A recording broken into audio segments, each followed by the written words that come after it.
مرحبا، اليوم حاعمل معكم بطاطا مع الدجاج بالثوم والليمون. وصفة كتير سريعة وطعمها كتير روعة. يلا نبدأ. أول شي حبدأ بتتبيلة البطاطا والدجاج. حطيت بصلة وكمان حطيت فوقها 7 بهارات وزيت نباتي أو زيت زيتون وملح وفلفل أسود وشوية قرفة. فركتهم كلهم مع بعض كتير منيح، تقريبا دقيقة. وبعدين هلأ حبدأ أتبل البطاطا والدجاج بهاي الخلطة، والمقادير كتبت لكم إياها بصندوق الوصف. حضرت البطاطا وقطعتها أصابع شوي عريضة، وحطيت جزء من التتبيلة اللي هلأ عملتها معكم على البطاطا كاملة.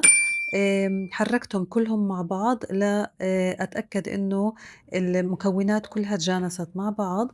وجهزت صحن البايركس اللي حدخله على الفرن، وطبعا الفرن شغلته مسبقا على درجة حرارة 180 على الرف الوسطاني. وسكبت البطاطا اللي تبلتها بصحن البايركس، وكمان حتبل الدجاج. طبعا تبلت الدجاجة بالباقي الخليط، البصل مع البهارات. وطبعا بالنسبة للدجاج والبطاطا فيكم تزيدوا أو تقللوا الكمية حسب عدد أفراد الأسرة. أنا استخدمت هون دجاجة قطعتها 4 قطع، وطبعا غسلتها بالطحين والليمون ونقعتهم شوي، بعدين صفيتها. وهلأ بتبلها بالتتبيلة اللي جهزتها معكم.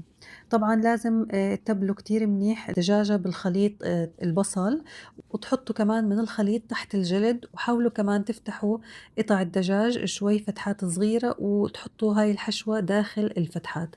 حطيت الدجاج فوق البطاطا، وبعدين حطيت مي وغطيتهم بورق الزبدة وكمان الورق الحراري. حدخل صحن البايركس على الفرن مثل ما قلت لكم، شغلته مسبقا على درجة حرارة 180 على الرف الوسطاني. حدخلها لمدة ساعة و10 دقايق، بعدين حطلعها. وهلأ حاعمل خلطة الثوم مع الفلفل الأخضر الحراق. هاي الخطوة حضيفها آخر شي لما الدجاج والبطاطا يستووا. حطيت شوية ملح والثوم دقيتهم كتير منيح، بعدين ضفت فلفل أخضر فوقهم، وكمان هرستهم ودقيتهم مع بعض لغاية لما صاروا بهذا القوام. تركتهم على جنب. وهيك بعد ما طلعت الصينية بعد ساعة و10 دقايق بالضبط، كانت البطاطا مهرية ودايبة دوب ومستوية تماما هي والدجاج. ضفت خليط الثوم مع الملح والفلفل الأخضر الحراق فوق البطاطا والدجاج، وزعتهم بشكل متساوي على كل الجهات. وكمان كنت مجهزة عصير ليمون سكبته على خليط البطاطا والدجاج. وبعدين دخلتها على الفرن لتاخد غلوتين، تقريبا بدها من 7 ل10 دقايق.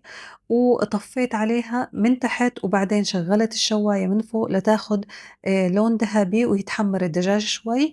وطلعتها تقريبا بدها 5 دقايق، وهيك بتكون استوت معي أطيب وصفة دجاج مع البطاطا والثوم والليمون. جربوها كتير زاكية. وهيك كانت وصفتي لليوم.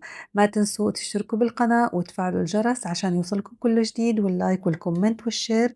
بتمنى وصفة اليوم تكون عجبتكم، ونلتقي إن شاء الله بوصفة جديدة أو فلوق جديد على خير. وباي باي.